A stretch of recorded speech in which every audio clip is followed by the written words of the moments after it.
అనగనగా ధనపురి అనే ఒక సుసంపన్నమైన రాజ్యం. ఆ రాజ్యాన్ని ఉదయసేనుడు అనే మహారాజు పరిపాలిస్తూ ఉండేవాడు. ఆ రాజ్యంలో ధనవంతులకు కొదవలేదు. భారీ భవంతులు, నిండైన ధాన్యాగారాలు, వైభవంగా జరిగే విందులు. తన రాజ్యంలోని ధనవంతులంతా ఎంతో ఉదారులని, దయగలవారని మహారాజు గర్వంగా భావించేవాడు. ఒకరోజు సభలో తన మంత్రి ధీమంతుడితో ఇలా అంటాడు. మహామంత్రి, మన ధనపురి రాజ్యం ఎంత గొప్పదో చూశారా? ఇక్కడి ధనవంతులు ఎంతో మంది. వారందరూ ఉదారమైన మనసు కలవారు. మన రాజ్యంలో ఆకలితో ఉండేవారే ఉండరు. ఇది నా పరిపాలన గొప్పతనం కదా? మహారాజా, మీ పరిపాలన గొప్పదే, నిజమే. కాని మన్నించండి, ధనమున్న వారందరికీ ఉదారమైన మనసు ఉంటుందని చెప్పలేము. చేతి నిండా సంపద ఉన్నవాడు పిసినారిగా ఉండవచ్చు. చేతిలో ఏమీ లేనివాడు 10 మందికి పంచిపెట్టవచ్చు. దానగుణమనేది సంపదలో కాదు, మనసులో ఉంటుంది మహారాజా. ఏమంటున్నారు మహామంత్రి? నా రాజ్యంలోని ధనవంతులు పిసినారులని అంటున్నారా? నేను నమ్మను. డబ్బున్నవాడే కదా ఇతరులకు సహాయం చేయగలిగేది. కడుపు నిండా తినడానికే లేని పేదవాడు ఎవరికి ఏం పంచగలడు? దానం చేయాలంటే ముందు చేతిలో ఏదైనా ఉండాలి కదా. మహారాజా, చేతిలో ఉండడం వేరు, ఇవ్వాలనే మనసు ఉండడం వేరు. చాలా మంది ధనవంతులకు సంపద ఎంత పెరిగితే దాన్ని కాపాడుకోవాలనే భయం, పిసినారితనం కూడా అంతే పెరుగుతాయి. మరోవైపు తనకే తిండి లేకపోయినా ఎదుటివాడి ఆకలి చూసి చలించిపోయే మనసు పేదవాడికి ఉంటుంది. మహారాజా, ఇది మాటలతో తేలే విషయం కాదు. మీరే స్వయంగా పరీక్షించి చూస్తే నిజం తెలుస్తుంది. ఒక సామాన్యుడి వేషంలో ఒక ఆకలిగొన్న బాటసారిలా మన నగరంలో తిరిగి ఇంటింటికి వెళ్లి అన్నం అడగండి. అప్పుడు ఎవరి మనసు ఎంత ఉదారమైనదో మీకే తెలుస్తుంది. మంత్రి మాట రాజుకు సవాలుగా అనిపిస్తుంది. తన రాజ్యంలోని ధనవంతుల ఔదార్యాన్ని నిరూపించాలని ఆ పరీక్షకు సిద్ధమవుతాడు ఉదయసేనుడు. ఆ సాయంత్రం రాజవస్త్రాలు పక్కన పెట్టి, చిరిగిన దుస్తులు ధరించి, మాసిన గడ్డంతో, చేతిలో ఒక పగిలిన మట్టి గిన్నెతో, ఒక అలసిన ఆకలికొన్న బాటసారిలా మారువేషం వేసుకుంటాడు రాజు. ఆ వేషంలో అతన్ని ఎవ్వరూ గుర్తుపట్టలేరు. అలా నగరంలోకి ఒంటరిగా అడుగుపెడతాడు. మొదట నగరంలోనే అత్యంత ధనవంతుడైన వ్యాపారి హేమరాజు భవంతికి చేరుకుంటాడు. ఆ భవంతిలో గుమగుమలాడుతున్న విందు వంటకాల వాసన బయటకొస్తూ ఉంటుంది. ఆకలితో ఉన్న రాజు తలుపు తట్టి బయటికొచ్చిన హేమరాజుతో దీనంగా ఇలా అంటాడు. అయ్యా, నేను దూరదేశం నుండి వచ్చిన బాటసారిని. 3 రోజుల నుండి కడుపులో ఒక్క మెతుకు కూడా లేదు. మీ ఇంట్లో గొప్ప విందు జరుగుతున్నట్టుంది. ఆ విందులో మిగిలిన అన్నం కాస్త ఉంటే చాలు, పెట్టి ఈ ఆకలిగొన్న వాడి ప్రాణం నిలబెట్టండయ్యా. చే, ఇక నుండి వెళ్ళు. ఇది పెద్దవారి విందు. బిచ్చగాళ్లకు పెట్టే అన్నం ఇక్కడ లేదు. ఇవాళ ఒకడికి పెడితే రేపు నీలాంటి వాళ్ళు 10 మంది వచ్చి నా గుమ్మం ముందు మూగుతారు. మర్యాదగా జారుకో, లేకపోతే నా మనుషులతో గెంటిస్తారు అని రాజు మొహం మీదే తలుపు దడాలున మూసేస్తాడు హేమరాజు. తన రాజ్యంలో ధనవంతుడైన వ్యాపారి ఇంత కఠినంగా ప్రవర్తించటం చూసి రాజు ఆశ్చర్యపోతాడు. ఒక్కడే ఇలా ఉన్నాడేమో, మిగతా వాళ్లు తప్పకుండా అన్నం పెడతారని తనను తాను సముదాయించుకుంటూ వీధులు దాటుకుంటూ ఆ ఊరి పెద్ద భూస్వామి రుద్రయ్య ఇంటికి చేరుకుంటాడు. రుద్రయ్య తనను తాను చాలా ధార్మికుడిగా చెప్పుకునేవాడు. అతని ఇంటి ముందు నిలబడి రాజు ఆశగా అన్నమడుగుతాడు. అయ్యా, మీరు గొప్ప ధార్మికులని విన్నాను. ఆకలితో అలమటిస్తున్న నాకు కాస్త అన్నం పెట్టి పుణ్యం కట్టుకోండయ్యా. పుణ్యమా? నా ఇంట్లో వండిన అన్నం దేవుడికి, నాకు సాటి అయిన పెద్దవారికి మాత్రమే. నీలాంటి దిక్కుమాలిన బిచ్చగాళ్లకు పెట్టి నా వంటను అపవిత్రం చేసుకోను. ఆకలిగా ఉంటే వెళ్ళి ఎక్కడైనా కష్టపడి పని చేసుకో. సోమరిలా ఇంటింటికి తిరిగి అడుక్కోవడం నీకు సిగ్గుగా లేదా? పో, ఇక నుండి వెంటనే వెళ్ళిపో అని కసురుకుంటాడు రుద్రయ్య. ఇలా రాజు ఒక్కొక్క ఇల్లుగా మొత్తం 12 ధనవంతుల ఇళ్ల తలుపులు తడతాడు. కాని ఎక్కడా అతనికి ఒక్క మెతుకు కూడా దొరకదు. ఒక ధనవంతుడు మా దగ్గరేమీ లేదు వెళ్ళు అని అబద్ధం చెప్పి తలుపేస్తాడు. మరొకడు రేపురా అని తిప్పి పంపుతాడు. ఇంకొందరు కుక్కలను ఉసిగొల్పుతారు. వారి భవంతుల్లో రాశులుగా ఆహారమున్నా ఒక్కరి మనసు కరగదు. వారి కళ్లకు రాజు కేవలం ఒక బిచ్చగాడిలా మాత్రమే కనిపిస్తాడు. ఆకలితో అలమటిస్తున్న ఒక మనిషిలా కాదు. తన రాజ్యంలో ఇంత ఐశ్వర్యమున్నా ఒక్క ఆకలి కొన్నవాడికి అన్నం పెట్టే మనసు ఎవ్వరికీ లేకపోవటం చూసి రాజు మనసు కలిచివేయబడుతుంది. రాత్రవుతుంది. ఆకలి అలసటతో ఇక నడవలేక రాజు తనలో తాను ఇలా అనుకుంటాడు. అయ్యో, నా రాజ్యంలోని ధనవంతుల అసలు రూపం ఇదా? వీళ్ళంతా ఉదారులని నేను భ్రమపడ్డాను. మంత్రి చెప్పింది నిజమవుతుందా? ఈ నగరంలో నాకు ఒక్క మెతుకు పెట్టే మనసున్న మనిషి అంటూ ఎవరూ లేరా? ఇంత ఐశ్వర్యం మధ్య కూడా మానవత్వం ఇంత కరువైపోయిందా? అని విచారిస్తూ నగరం చివరి వరకు నడుచుకుంటూ వెళ్తాడు రాజు. అక్కడ ఊరి చివరన ఒక చిన్న పూరి గుడిసె కనిపిస్తుంది. అందులో నారాయణ అనే ఒక పేద వృద్ధుడు ఒంటరిగా నివసిస్తూ ఉంటాడు. అతనికి ఉన్నదల్లా ఒక చిన్న గుడిసె, పూట గడవటానికి సరిపడా కొద్దిపాటి తిండి మాత్రమే. గుడిసె ముందు నిలబడిన అలసిన బాటసారిని చూసి నారాయణ ఆదుర్దాగా బయటికొస్తాడు. ఎవరు బాబు నువ్వు? ఈ రాత్రివేళ ఒంటరిగా ఇంత అలసిపోయి కనిపిస్తున్నావు. ముఖం చూస్తే చాలా దూరం నడిచి వచ్చినట్టున్నావు. బయట చాలి ఎక్కువగా ఉంది. రారా, లోపలికి రా బాబు. తాత, నేను దూరదేశపు బాటసారిని. 3 రోజుల నుండి ఆకలితో ఉన్నాను. ఈ నగరంలో ఎన్నో ధనవంతుల ఇల్లు అడిగాను. ఎవరూ ఒక్క మెతుకు కూడా పెట్టలేదు. నీ దగ్గరేమైనా తినడానికి ఉంటే పెడతావా? అయ్యో, 3 రోజుల నుండి ఆకలితో ఉన్నావా బిడ్డ? ఎంత కష్టం వచ్చింది నీకు? రా, ముందు లోపలికి రా. నా దగ్గర ఎక్కువేమీ లేదు బాబు. ఈ రాత్రికి నేను తిందామని ఉంచుకున్న కాస్త జొన్న అంబలి, 2 రొట్టెలు మాత్రమే ఉన్నాయి. పర్వాలేదు, అవి నీకే పెడతాను. ఎదుటివాడి ఆకలి తీర్చడం కంటే గొప్ప పుణ్యం ఈ లోకంలో మరొకటి లేదు బాబు. నువ్వు మొహమాట పడకుండా కడుపు నిండా తిను అని ప్రేమగా రాజుని లోపలికి తీసుకెళ్తాడు నారాయణ. తన కోసం ఉంచుకున్న ఆ కొద్దిపాటి అంబలిని, రొట్టెలను ఎంతో ఆప్యాయంగా రాజుకు వడ్డిస్తాడు. ఆకలితో ఉన్న రాజు ఆ ఆహారాన్ని తింటూ ఉండగా నారాయణ చల్లని మంచినీళ్లు అందిస్తాడు. తాత, ఈ అంబలి అమృతంలా ఉంది. ఇన్ని రోజుల ఆకలికి ఇదే నాకు పంచభక్ష పరమాన్నం. కాని ఇదంతా నాకు పెడితే మరి నువ్వు ఈ రాత్రి ఏం తింటావు? నా గురించి నువ్వు దిగులు పడకు బాబు.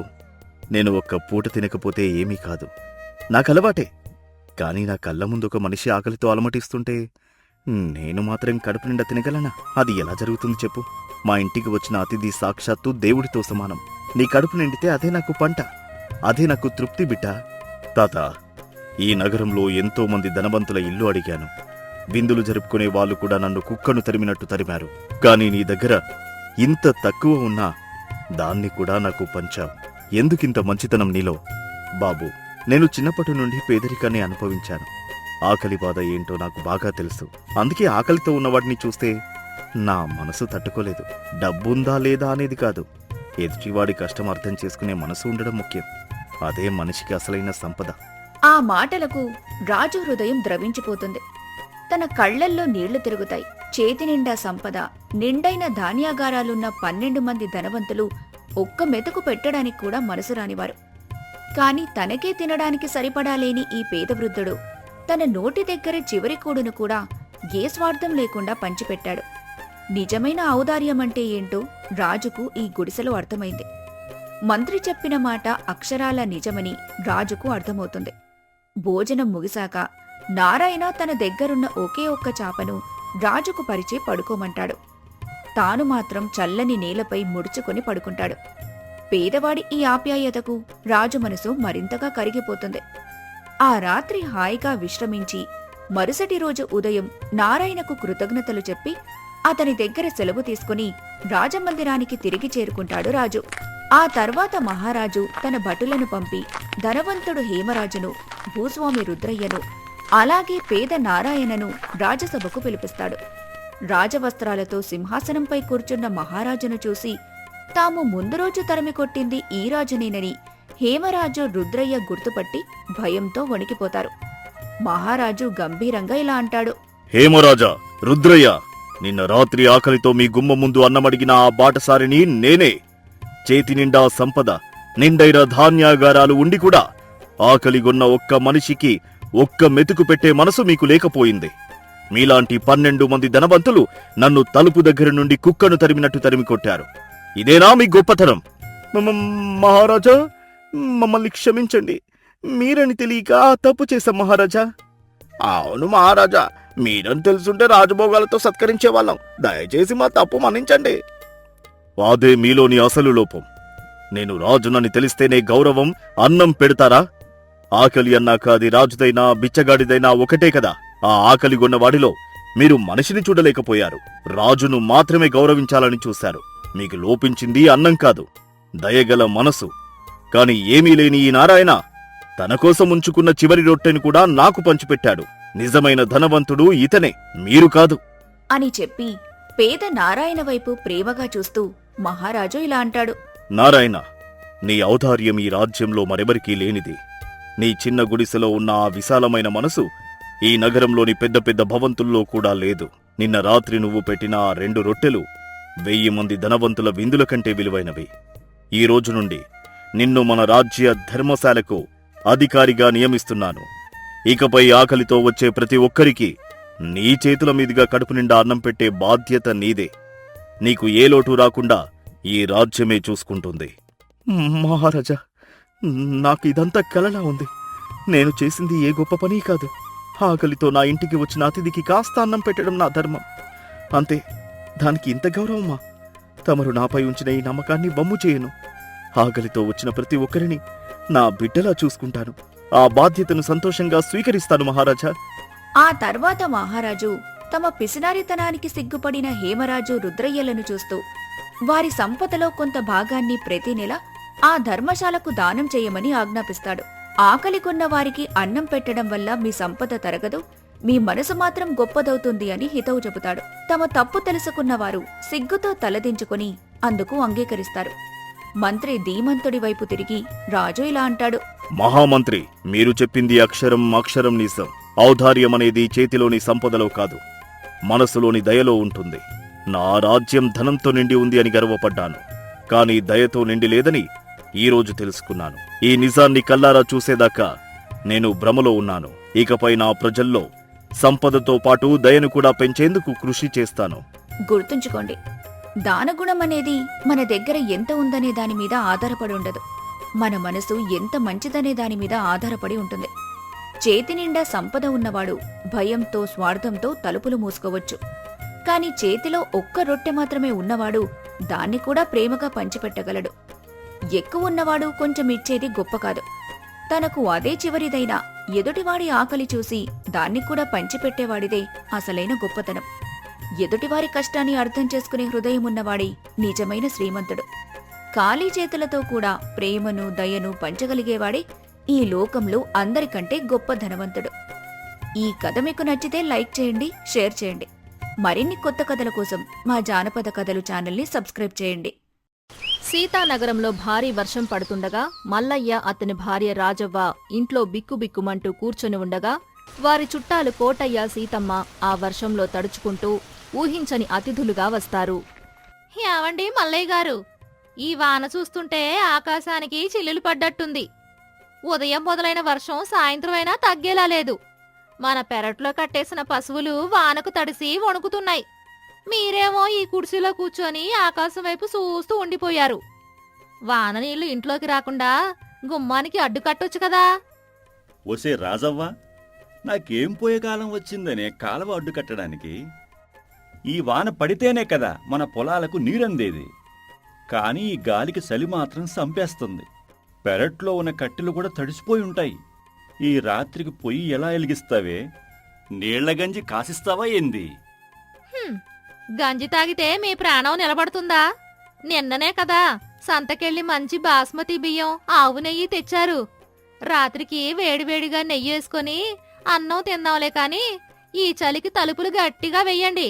ఎవరైనా వానకు తడిసి మన ఇంటి అరుగు మీదకు వస్తే వాళ్లకు కూడా వండి పెట్టాల్సిన కర్మ పడుతుంది. నా వల్ల కాదు బాబు. భలే చెప్పావే రాజవ్వ. నీ తెలివి ఎవరికొస్తుంది? ఈ వర్షంలో మన ఇంటికి ఎవడొస్తాడులే. అయినా ఎవరైనా వస్తే ఇంట్లో బియ్యం లేవని, కట్టెలు తడిసిపోయాయని చెప్పేద్దాం. మన నెయ్యి మన బియ్యం ఎవరికి పెట్టొద్దు. తలుపులు గడియ వేస్తున్నాను, ఉండు. మల్లయ్య తలుపు వెయ్యబోతుండగా బయట నుండి గట్టిగా తలుపు తట్టిన శబ్దం వచ్చింది. ఓ మల్లయ్య బావా, తలుపు తీయవోయ్. నేను బావా, నీ బావమరిది కోటయ్యను. నాతో పాటు మీ అక్క సీతమ్మ కూడా ఉంది. తలుపు తీయండి, చలికి ఎముకలు కొరికేస్తున్నాయి బావా. అయ్యో దేవుడా, నేనప్పుడే అన్నాను ఎవరో ఒకరు దాపరిస్తారని. ఈ చలికాలంలో ఈ కుండపోత వర్షంలో మీ బావగారు అక్కగారు ఎక్కడి నుండి ఊడిపడ్డారండి? ఇప్పుడు వాళ్లకు మర్యాదలు చెయ్యాలా? నా వల్ల కాదు బాబోయ్. వాళ్లకు ఇంట్లో ఉన్న బియ్యం నెయ్యి గురించి ఏమీ చెప్పకండి. నువ్వేం కంగారు పడక రాజవ్వ, నేనంతా చూసుకుంటాను గదా. వాళ్లకు వట్టి గంజినీళ్లు పోసి ఏదో కథ చెప్పి పడుకోబెడదాం. రండి బావా, రండక్క. ఈ కుండపోత వానలో ఎక్కడి నుండి వస్తున్నారు? బండేమైనా బురదలో దిగబడిందా ఏంది? లోపలికి రండి. అవును మల్లయ్య, పక్కూర్లో జాతరకెళ్ళొస్తుంటే దారి మధ్యలో వాన ముదిరింది. బండి చక్రం విరిగిపోయింది. దగ్గర్లోనే నా తమ్ముడిల్లుంది కదా అని ఈ రాత్రికి తల దాచుకుందామని ప్రాణాలు అరచేతిలో పెట్టుకుని పరిగెత్తుకుంటూ వచ్చాం. రాజవ్వా, కాస్త తువాలివ్వు తల్లి, తల తుడుచుకోవాలి. అయ్యో వదిన గారు, ఎంత కష్టం వచ్చిందండి మీకు. మీ ప్రాణాలు దక్కాయి, అది చాలు. కూర్చోండి అన్నయ్య గారు. మల్లయ్య బావా, చలికి పేగులు మూడ్చుకుపోతున్నాయి. పొద్దున్నుండి ఏమీ తినలేదు బావా. నీ భార్య రాజవ్వ చేతి వంట అమృతమని నాకు తెలుసు. వేడివేడిగా ఏమైనా వడ్డించండి. కడుపులో ఎలగలు పరిగెడుతున్నాయి బావా. అయ్యా కోటయ్య బావా, వంట చేద్దామంటే ఏముంది బావా ఇంట్లో? ఈ ఏడాది పంటలు సరిగ్గా పండలేదు. ఇంట్లో ఉన్న గింజలన్నీ మొన్ననే అప్పులోళ్ళకిచ్చేసాం గదా. మేం కూడా 2 రోజుల నుండి పస్తులే బావా. అవునదినా, మీ తమ్ముడు చెప్పేది అక్షరాల నిజం. కనీసం పొయ్యి ఎలిగిద్దామంటే పెరట్లో ఉన్న కట్టెలన్నీ ఈ వానకు తడిసి ముద్దయ్యాయి. ఇంట్లో గుప్పెడు బియ్యం తప్ప ఏమీ లేవు. అవి ఉడకబెట్టి మీకు గంజిద్దామనుకుంటున్నాను. ఈ ఒక్క రాత్రికి గంజితో సరిపెట్టుకోండి. రేపు ఉదయం వాన తగ్గగానే మీకు వేడివేడి అన్నం వండి పెడతాను. ఆ ఏంటి రాజవ్వా, మీ ఇంట్లో బియ్యం లేవా? మొన్ననే కదా సంతలో మల్లయ్య బస్తాల కొద్దీ సరుకులు కొంటున్నారని మా ఊరి సుబ్బయ్య చెప్పాడు. అప్పుడే అన్నీ అయిపోయాయా? అది ఆ సుబ్బయ్య కళ్ళు సరిగ్గా కనిపించవక్క. వాడు వేరే వాళ్ళని చూసి నేను అనుకుని ఉంటాడు. మమ్మల్ని నమ్మండే. కోటయ్యకు మల్లయ్య మరియు రాజవ్వల పిసినారితనం గురించి ముందే తెలుసు. వాళ్ళు అబద్ధం చెబుతున్నారని, తమకు భోజనం పెట్టడం ఇష్టం లేక నాటకమాడుతున్నారని కోటయ్యకు అర్థమైంది. అతనికి వాళ్లకు బుద్ధి చెప్పాలనిపించింది. అయ్యో మల్లయ్య బావా, మీరు పస్తులున్నారా? ఎంత కష్టం వచ్చింది మీకు. అయితే ఈరోజు మీరు పస్తులుండాల్సిన పనిలేదు బావా. రాజవ్వ, నువ్వు వంటగదికి వెళ్ళి కేవలం పొయ్యి వెలిగించి ఒక పెద్ద పాత్రలో నీళ్లు పెట్టి తీసుకురా చాలు. నేను అద్భుతం చేస్తాను. హా, నీళ్లు పెట్టి తీసుకురావాలా? నీళ్లతో ఏం చేస్తారు బావుగారు? నీకు హిమాలయ మాయారాయి గురించి తెలుసా రాజవ్వ? నేను మొన్న కాశీయాత్రకు వెళ్ళినప్పుడు ఒక గొప్ప సాధువు నాకు ఒక రాయిని బహుమతిగా ఇచ్చాడు. ఆ రాయిని మరుగుతున్న నీటిలో వేసి వండితే అది బ్రహ్మాండమైన బిర్యానీ లాంటి అన్నంగా మారుతుంది. దానికి బియ్యం అక్కర్లేదు, కట్టెలు అక్కర్లేదు, ఏమీ అక్కర్లేదు. కేవలం ఆ మాయారాయి ఉంటే చాలు. 100 మందికైనా భోజనం పెట్టేయొచ్చు. ఈ రోజు ఆ రాయితో మీ ఆకలి కూడా తీరుస్తాను. నిజమా కోటయ్య బావా? కేవలం రాయితో బిర్యానీ తయారవుతుందా? అలాంటి మాయలు కూడా ఉంటాయా? నాకైతే నమ్మకమే లేదు బావా. నమ్మకపోవడానికి ఏముంది మల్లయ్య, మీ బావగారు ఆ రాయిని ఎప్పుడూ తన జేబులోనే జాగ్రత్తగా పెట్టుకుంటారు. మేమింట్లో వంట చేయడం మానేసి ఈ రాయితోనే వండుకొని తింటున్నాం. రాజవ్వ, నువ్వు త్వరగా నీళ్లు తీసుకురా. ఈ మాయా రాయి మహిమ నీకే తెలుస్తుంది. అమ్మయ్యా, వీళ్లకు మన బియ్యం పెట్టే పని తప్పింది. పైగా వండకుండానే బిర్యానీ వస్తుందట. ఈ మాయారాయి ఏదో బాగుందే. దీన్ని ఎలాగైనా వీళ్ళ దగ్గర నుండి లాక్కోవాలి. ఇప్పుడే నీళ్లు పెట్టి తెస్తాను అన్నయ్య గారు. రాజవ్వ వంటగదికి వెళ్లి కష్టపడి పొయ్యి వెలిగించి ఒక పెద్ద పాత్రలో నీళ్లు తీసుకువచ్చి హాల్లో పెట్టింది. కోటయ్య తన జేబులోంచి ఒక నున్నటి నల్లటి రాయిని తీసి అందరికీ చూపించాడు. మల్లయ్య బావా, చూడు, ఇదే ఆ హిమాలయ మాయారాయి. దీనిలో ఎంతో శక్తి దాగుంది. ఓం భూర్భువస్వః. మాయారాయి మేలుకో. ఈ రాజవ్వ ఇంటికి రుచులను తీసుకురా. ఏంది బావా, అప్పుడు రంగు ఏమైనా మారుతుందా? వాసన వస్తుందా? ఇప్పుడే కదా వేశాను మల్లయ్య. మాయ జరగడానికి కొంచెం సమయం పడుతుంది. కానీ కానీ ఏంటన్నయ్య గారు, ఎందుకు ఆగిపోయారు? ఏం లేదు రాజవ్వ, ఈ రాయి పని చేయాలంటే దీనికి కొంచెం ఉప్పు, పసుపు తగలాలి. ఉప్పు పసుపు తగిలితేనే రాయికి ప్రాణం వస్తుంది. కానీ మీ ఇంట్లో ఏమీ లేవన్నారు కదా, పర్లేదులే. ఈ రాత్రికి కేవలం రాతి నీళ్లు తాగి పడుకుందాం. అయ్యో, ఉప్పు పసుపు లేకుండా బిర్యానీ పాడు చేసుకుంటావా? వద్దు వద్దు, కొద్దిగా ఉప్పు పసుపు నా దగ్గర ఎక్కడో దాచిపెట్టాను, ఇప్పుడే తెస్తాను, ఆగండి. రాజవ్వ పరిగెత్తుకుంటూ వెళ్లి దాచిపెట్టిన ఉప్పు పసుపు తెచ్చి నీళ్లల్లో వేసింది. శభాష్ రాజవ్వ, ఇప్పుడు మాయారాయి పని చేయడం మొదలెట్టింది. అద్భుతం, బాలే రుచొస్తుంది. కానీ ఈ రాయికి ఇంకొంచెం తోడు కావాలి. మళ్ళీ ఏమైంది బావా? తోడంటే ఏంది? అదే మల్లయ్య, మాయారాయి బిర్యానీలా మారాలంటే ఆ రసంలో కరిగేందుకు ఒక 2 బంగాళదుంపలు, క్యారెట్లు, ఉల్లిపాయల్లాంటివి వేస్తే ఆ రాయి వాటిని పీల్చుకొని అసలైన గుమగుమలను బయటకు వదులుతుంది.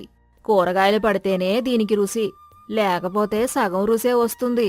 ఓ, కూరగాయలా? ఇప్పుడు ఈ వర్షంలో కూరగాయలు ఎక్కడ తెస్తాం? పర్లేదులే బా, మీ దగ్గర లేవని నాకు తెలుసు కదా. మనం ఉప్పు నీళ్లు తాగుదాంలే. ఆ రాతి బిర్యానీ రుచి మీకు అదృష్టం లేకపోయింది, దేవుడిదై అంతే. వద్దు వద్దు, ఈ రాయి మహిమ నేను చూడాల్సిందే. రేపు ఈ రాయి నా దగ్గర ఉంటే నేను కూడా కూరగాయలు వేసి వండుకుంటాను కదా. అబ్బా కోటయ్య అన్నయ్య గారు, మీరు ఊరికే నిరాశపడకండి. నిన్న మా ఎదురుంటి వాళ్ళు కొన్ని కూరగాయలిచ్చారు. అవి ఎక్కడో మూలనున్నాయి, ఇప్పుడే తీసుకొస్తాను. రాజవ్వ తన రహస్య గదిలోకి వెళ్లి దాచుకున్న బంగాళదుంపలు, క్యారెట్లు, ఉల్లిపాయలు, పచ్చిమిర్చి తీసుకుని వచ్చి పాత్రలో వేసింది. మల్లయ్య బావా, ఆ వాసన చూసావా? మాయారాయి ఎలా తన మాయను బయటికి తీస్తుందో. కూరగాయలు వేయగానే చూడు, వాసన ఎంత ఘాటుగా వస్తుందో. అవును బావా, నిజంగానే వాసన భలే బాగుంది. ఈ రాయిలో ఏదో పెద్ద మాయ ఉంది. ఇంకెంతసేపు పడుతుంది బావా? అయిపోయినట్టే. కాని ఇది బిర్యానీ అవ్వాలంటే దీనికి బియ్యం జత కావాలి కదా. రాయి తనంతట తాను బియ్యం సృష్టించలేదు, కాని కొంచెం బియ్యం వేస్తే వాటిని 100 రెట్లు రుచిగా మారుస్తుంది. బియ్యం పడితేనే ఇది బ్రహ్మాండమైన వంటకం అవుతుంది. హా, బియ్యమా? మళ్ళీ బియ్యం కావాలా? ఇందాక ఏమీ అవసరం లేదన్నారు కదా. అయ్యో రాజవ్వ, రాయి బేస్ మాత్రమే ఇస్తుంది. దానికి ప్రాణం పొయ్యాలంటే గుప్పెడు బియ్యం పడాలి. లేకపోతే ఇది కేవలం కూరగాయల సూప్ అవుతుంది. మీ ఇంట్లో అసలు గింజ లేదన్నారు కదా. పర్లేదు, వదిలేయండి. మనం సూప్ తాగి పడుకుందాం. ఆగక్క, సూపెందుకు తాగుతాం? రాజవ్వ, ఆ కింద గదిలో ఒక చిన్న డబ్బాలో కొన్ని బియ్యం ఉన్నట్టున్నాయి కదా, అవి తీసుకురా. మాయారాయ రుచి మనం చూడాల్సిందే. రాజవ్వ వెళ్లి తాను దాచుకున్న అత్యుత్తమ బాస్మతి బియ్యం తీసుకువచ్చి పాత్రలో పోసింది. బాలే మల్లయ్య బావా, ఇప్పుడు చూడు ఈ రాయి అద్భుతం. వాహ్, ఈ వానసలికి ఈ బిర్యానీ వాసనకు స్వర్గం కనిపిస్తుంది. ఇది పూర్తిగా రెడీ అవ్వడానికి ముందు దేవతలను సంతోషపెట్టడానికి ఒక చిన్న పని చేయాలి. దేవతలనా? ఇప్పుడు ఏం చెయ్యాలన్నయ్య గారు? బిర్యానీకి ముగింపు ముఖ్యం. కొంచెం ఆవు నెయ్యి, దాల్చిన చెక్క, లవంగాలు, యాలాకులు పడితే ఆ రాయి తన మహిమను పూర్తిగా బియ్యంలోకి వదిలేస్తుంది. నెయ్యి తగలకపోతే రాయికి కోపం వచ్చి వంటంతా చేదుగా మారిపోతుంది. అమ్మో, సేదుగా మారుతుందా? రాజవ్వ, మన బీరువాలో ఎప్పుడో దాచిన ఆవు నెయ్యి డబ్బా, మసాలా పొట్లాలున్నాయి కదా, త్వరగా తీసుకురా. ఈ రాయి కోపానికి మనం బలి కాకూడదు. రాజవ్వ పరిగెత్తుకుంటూ వెళ్లి తాను ఎవరికీ పెట్టకుండా దాచుకున్న ఆవు నెయ్యి, జీడిపప్పు, మసాలాలు అన్నీ తెచ్చి అందులో వేసింది. ఇల్లంతా గుమగుమలాడే వాసనలతో నిండిపోయింది. కొద్దిసేపటికి వంట పూర్తయింది. అందరూ విస్తర్లు వేసుకుని కూర్చున్నారు. కోటయ్య వడ్డిస్తున్నాడు. వేడివేడి బిర్యానీలో నెయ్యి, జీడిపప్పు, కూరగాయలు మెరుస్తున్నాయి. మల్లయ్య, రాజవ్వ గబగబా తినడం మొదలుపెట్టారు. ఆహా, అబ్బా కోటయ్య బావా, నీ మాయారాయి మహిమ మామూలుగా లేదుగా. నా జీవితంలో ఇంత రుచికరమైన బిర్యానీ తినలేదనుకో. ఒక్క రాయికి ఇంత శక్తి ఉందా? అవునన్నయ్య గారు, ఇది నిజంగా అమృతమే. మీరు మా ఇంటికి రావడం మా పూర్వజన్మ సుకృతం. ఈ చలికాలం వాన్లో ఇలాంటి వేడివేడి భోజనం దొరుకుతుందని కల్లో కూడా అనుకోలేదు. అంతా మాయరాయి సలవే రాజవ్వ, తృప్తిగా తినండి. భోజనం పూర్తయ్యాక రాజవ్వ ఆ నల్లటి రాయిని తీసి శుభ్రంగా కడిగి తన చేతిలో పెట్టుకుంది. కోటయ్య అన్నయ్య గారు, ఈ రాయి చాలా గొప్పది. మీరు వెళ్ళేటప్పుడు ఇది నాకు ఇచ్చేసి వెళ్ళరా? దానికి బదులుగా మీకు కావాలంటే నా దగ్గరున్న డబ్బులిస్తాను. నేను రోజూ దీంతో వండుకుంటాను. మాకు బియ్యం, నెయ్యి ఖర్చు తప్పుతుంది కదా. రాజవ్వ, ఆ రాయికి నేను డబ్బులు తీసుకోను, నీకే ఉచితంగా ఇచ్చేస్తాను. కాని ఒక నిజం చెప్పనా, ఆ రాయికి ఎలాంటి మాయా లేదు. మంత్రమూ లేదు. ఏంటి బావా మాయలేదా? మరి ఇంత అద్భుతమైన బిర్యానీ ఎలా తయారైంది? ఎలా తయారైందంటే మల్లయ్య బావా, అందులో పడిన నాణ్యమైన బాస్మతి బియ్యం, నువ్వు దాచిన తాజా కూరగాయలు, రాజవ్వ తెచ్చిన స్వచ్ఛమైన ఆవు నెయ్యి, ఘాటైన మసాలాలు, ఇవే ఆ బిర్యానీకి రుచినిచ్చాయి. ఆ రాయి కేవలం మీ ఇంట్లో మీరు దాచుకున్న సరుకులను బయటకు తీయడానికి నేను వాడిన ఒక సాధనం అంతే. ఆ రాయి నేను దారిలో వస్తూ ఏరుకున్న ఒక మామూలు రాయి. మల్లయ్య రాజవ్వ ఒక్కసారిగా అవాక్కయ్యారు. తమ పిసినారితనాన్ని బయటపెట్టడానికి కోటయ్య వేసిన నాటకమని వారికి అర్థమైంది. వారు సిగ్గుతో తలదించుకున్నారు. మల్లయ్య, రాజవ్వ, మమ్మల్ని తప్పుగా అనుకోకండి. మీరు మాకు వండి పెట్టడానికి ఇబ్బంది పడుతున్నారనే, అబద్ధాలు చెప్తున్నారనే మాకు అర్థమైంది. అతిథి ఇంటికి వస్తే మనస్ఫూర్తిగా ఆదరించాలి కాని ఉన్నవి లేనివి అబద్ధాలు చెప్పకూడదు. పీసినారితనం వల్ల మనలో ఉన్న ప్రేమానురాగాలు చచ్చిపోతాయి. అవును బావా, దేవుడు మనకు అన్నీ ఇచ్చాడుగా. ఆ ఇచ్చిన దాని తోటి వాళ్ళతో, చుట్టాలతో పంచుకుని తింటే ఆ ఆనందమే వేరు. చూశారా, మీ ఇంట్లో ఉన్న సరుకులతో వండితే మనం అందరం కడుపు నిండా ఎంత సంతోషంగా తిన్నామో. ఆ సరుకులు బీరువాలో కుళ్ళిపోతే ఎవరికి లాభం? నన్ను క్షమించు బావా. నా పిసినారితనంతో మిమ్మల్ని పస్తులుంచాలని చూశాను. మీరు నాకు కనివిప్పు కలిగించారు. ఇన్నాళ్ళు నేను బతికుండు కూడా శవంలాగే బతికాను. పంచుకోవడంలో ఉన్న సంతోషం నాకు ఇప్పుడే తెలిసింది బావా. అవునొదినా, నేను కూడా చాలా తప్పు చేశాను. ఈ వానలో మీరు మా కోసం వస్తే నేను కనీసం మంచినీళ్ళు కూడా ఇవ్వకుండా నాటకం ఆడాను. మీ వల్లే ఈరోజు మేము కడుపు నిండా ఎంత రుచిగా తిన్నాం. ఇక ఎప్పుడు ఇలాంటి అబద్ధాలు చెప్పనొదినా. పోనిలే రాజవ్వ, గతం గతః. మీ మనసు మారింది, అదే మాకు సంతోషం. ఈ రాత్రికి హాయిగా పడుకుందాం. రేపు వాన తగ్గగానే మేము మా ఊరికి బయలుదేరతాం. ఏంటి బావా, అప్పుడే వెళ్తారా? ఇంకో 10 రోజులు ఉండెళ్ళండి. రేపటి నుండి రోజు నేనే స్వయంగా బజారుకెళ్ళి మాంసము, చేపలు, మంచి కూరగాయలు తెస్తాను గదా. మనందరం కలిసి రోజు పండగ చేసుకుందాం. సంతోషం మల్లయ్య. నీ మార్పు చూస్తుంటే మాకు చాలా ఆనందంగా ఉంది. అందరూ కలిసికట్టుగా నవ్వుకున్నారు. బయట వర్షం తగ్గిపోయింది. ఆ వర్షంతో పాటే మల్లయ్య, రాజవ్వల మనసులోని స్వార్థం కూడా కొట్టుకుపోయింది. నీతి: అతిథి మర్యాద మన సంస్కృతిలో ఒక భాగం. ఉన్నదానిని ఇతరులతో పంచుకోవడంలోనే నిజమైన ఆనందం దాగి ఉంటుంది. పిసినారితనం మనుషుల మధ్య దూరాన్ని పెంచుతుంది. కాని పంచుకునే గుణం బంధాలను బలపరుస్తుంది.